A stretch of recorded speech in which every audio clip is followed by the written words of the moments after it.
ఇంట్లో ఉన్న బంగారాన్ని విడిపించి ఆ రోజు ఆన్లైన్ రేటుకే మేము కొంటాం. Sharma gold company. అందరికీ నమస్కారం. Welcome to Suman TV. నేను మీ రమ్య. నవంబర్ మాసంలో నవంబర్ 15వ తారీఖు వరకు శని వక్రగతి ఉంది. దాని తర్వాత 16వ తారీఖు నుంచి రుజు మార్గంలోకి వెళ్తున్నాడు. దీనివల్ల నవంబర్ మాసంలో 12 రాష్ట్రాల వారికి ఎలాంటి ప్రభావం చూపిస్తుంది, వీరు ఎలాంటి పరిహారాలు చేసుకుంటే వారికి మంచి జరుగుతుంది, ఇవన్నీ తెలియజేయడానికి ఈరోజు మనతో పాటు ఉన్నారు ప్రముఖ జ్యోతిష్య పండితులు, అలాగే లలిత ఉపాసకులు బ్రహ్మశ్రీ నానాజీ పట్నాయక్ గారు. గురుగారిని అడిగి మనకున్న సందేహాలన్నీ నివృత్తి చేసుకుందాం. గురుగారు నమస్కారం. శ్రీమాత్రే నమః. గురుగారు, ఈ శని వక్రగతి వెళ్ళిపోయి రుజు మార్గంలోకి వెళ్తున్నాడు కాబట్టి మరి మిథున రాశి వారికి ఎలా ఉండబోతుంది?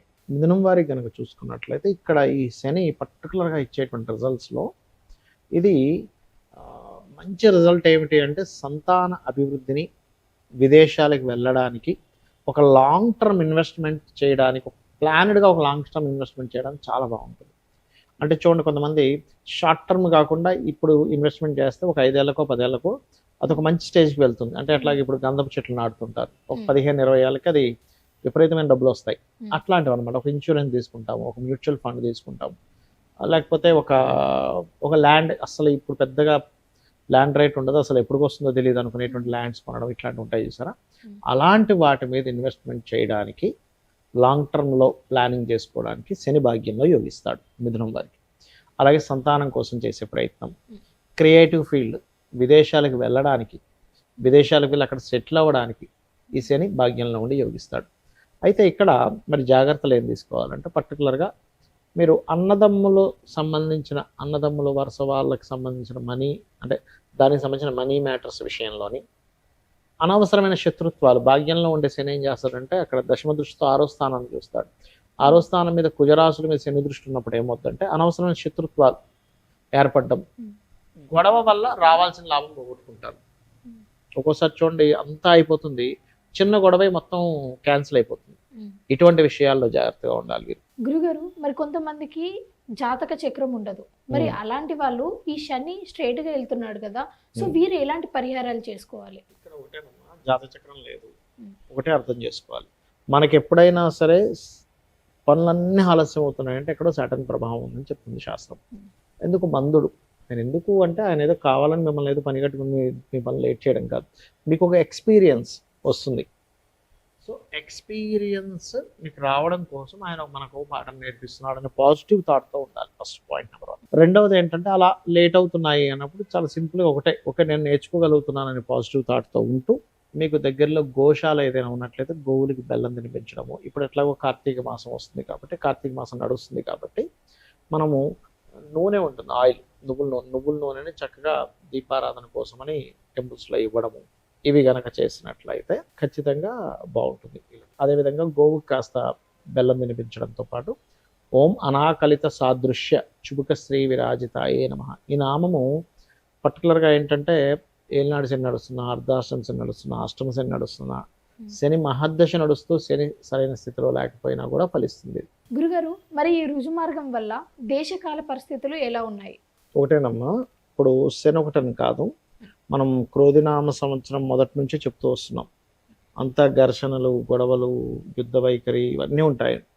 శని స్ట్రైట్ అయ్యి కుజుడు దృష్టి ఉంది ఫస్ట్ ఇక్కడ. సో ఫస్ట్ మంత్ అంటే ఈ నవంబర్ డిసెంబర్ మాసాలలో కాస్త ఘర్షణలు మళ్ళీ కాస్త ఎక్కువ అవుతూ ఉంటాయి, గుర్తుపెట్టుకోండి, నవంబర్ డిసెంబర్ మాసాల్లో. కాకపోతే శని ఎప్పుడైనా సరే న్యాచురల్ 11th హౌస్లో ఉన్నప్పుడు కొన్ని వ్యాపార సంబంధించిన విషయాల్లో అనేకమైన మార్పులు ఇస్తాడు. అంటే బయట జరిగేటువంటి వ్యాపారాల్లో లాట్ ఆఫ్ అంటే అసలు మనం ఊహించం చేంజెస్ అంటాం చూసారా, ఒక చేంజ్ అయ్యింది అని ఎప్పుడు కుంభంలోకి శని వచ్చిన. అందుకే చూడండి, కుంభంలో శని తిరిగి వచ్చిన ప్రతిసారి కూడా ఒక రెవల్యూషన్ క్రియేట్ చేస్తాడు. మనకి 30 years బ్యాక్ కంప్యూటర్స్ అనేవి మనకి అందుబాటులోకి రావడం స్టార్ట్ అయింది, అక్కడ ఒక రెవల్యూషన్ స్టార్ట్ అయింది. ఇక్కడ నుంచి AI రెవల్యూషన్ స్టార్ట్ అవుద్ది. ఇక్కడ నుంచి ఆ AI రెవల్యూషన్ క్రియేట్ చేస్తాడు శని. ఇక్కడ పర్టికులర్గా మనం శని ఎంటర్ అయ్యేటప్పుడే చెప్పుకున్నాం, 2 సంవత్సరాల క్రితమే చెప్పుకున్నాం, సంథింగ్ బిజినెస్ స్ట్రాటజీలో చాలా మార్పులు రాబోతున్నాయని. సో ఆయన ఒక మార్పునిచ్చే కారకుడు అవుతాడు ఆయన పర్టికులర్గా. సో అక్కడ ఒక మార్పు అనేటువంటిది జరుగుతుంది. ఇక రెండో విషయం ఏంటంటే ఫైనాన్షియల్ గ్రోత్ కూడా చేస్తాడు. అంటే దేశాల్లో కొంచెం ఫైనాన్షియల్ గ్రోత్స్ని కూడా ఇస్తాడు, ఇవ్వడం ఏం కాదు.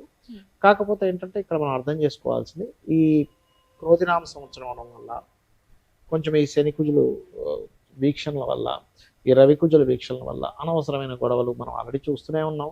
క్రోధనామ సంవత్సరం ప్రారంభంలోనే చెప్పుకున్నాం, ఈ క్రోధము అంటేనే అంతా గొడవలు ఉంటుంటాయని. కాస్త ఈ మే మాసం వరకు మాత్రం ఇవి కొంచెం కంటిన్యూ అవుతుంటాయి.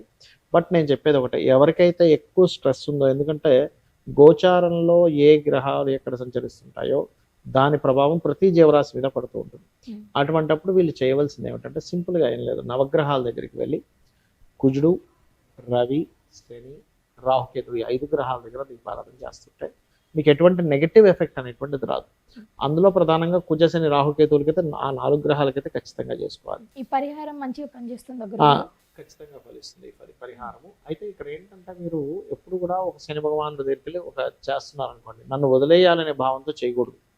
స్వామి నీ అనుగ్రహం బాగుండాలి. వదిలేయమంటే ఎలా ఉంటుందంటే, శనే మనకు ఆయుష్ని ఇచ్చే కారకుడు అమ్మ, వర్క్ని ఇచ్చే కారకుడు, వ్యాపారాల్లో లాభాన్ని ఇచ్చే కారకుడు. వదిలేస్తే అవి కూడా పోతాయి. ఇప్పుడు మనకి ఎగ్జాంపుల్ సూర్యకాంతి ఎక్కువ పడుతుంది, సూర్యుడే ఉండకూడదు అనుకోకూడదు, గొడుగు వేసుకోవాలి. సూర్యుడు వద్దనుకుంటే అట్లా మనం గొడుగు వేసుకోవాలి అంతే. అర్థమైందా? అట్లా ఏంటంటే శని భగవానుడు మనకి ఆయుష్ని ఇవ్వాలన్న ఆయనే.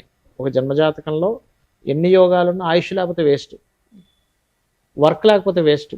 పని లేదనుకోండి ఏం చేస్తాం చెప్పండి? కెరియర్ లేదు, బిజినెస్ లేదు, మనం అసలు గుర్తింపు ఉండదు మనిషికి. సో బిజినెస్ కానీ కెరియర్ కానీ ఆయుష్ కానీ ఇచ్చేది మెయిన్గా వీళ్ళే, శని భగవానుడు. అందుకని ఏంటంటే మనం కరెక్ట్ కర్మలు చేస్తున్నాం అనుకోండి, ఆయన కరెక్ట్ రిజల్ట్స్ ఇస్తాడు. అది పూర్వజన్మలో కాదు, ఈ జన్మలో కూడా మనం అందరం ఏమనుకుంటామంటే ఏంటో నాకు రావట్లేదు, ఎంత కరెక్ట్గా ఉన్నా అనుకుంటాం. కానీ అదేం కాదు. కరెక్ట్గా ఉన్నవాడికి ఎప్పుడైనా విజయం ఉంటుంది.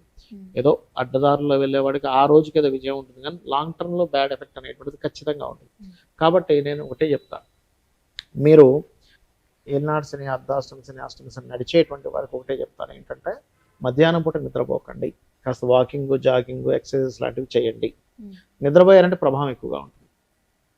ఒక పని 4 సార్లు అవుతుంటే ఓకే నాకు నేర్చుకునే అవకాశం వస్తుంది అనుకోండి, కాస్త నూనె లాంటి దానం ఇవ్వండి, గోవులకి బెల్లం తినిపించండి, ఓం అనాకలిత సాదృశ్య చుబుక శ్రీ విరాజితాయ నమః చేసుకోండి. రావి చెట్టు చుట్టూ కానీ, ఆంజనేయ స్వామి చుట్టూ కానీ, లక్ష్మీనరసింహస్వామి ఆరాధన కానీ, అంటే ఈ టెంపుల్స్కి వెళ్ళి ప్రదక్షిణం చేయండి. ఖచ్చితంగా ఏమవుతుందంటే అక్కడ నుంచి వీళ్ళకి చేంజ్ 100% చూస్తారు.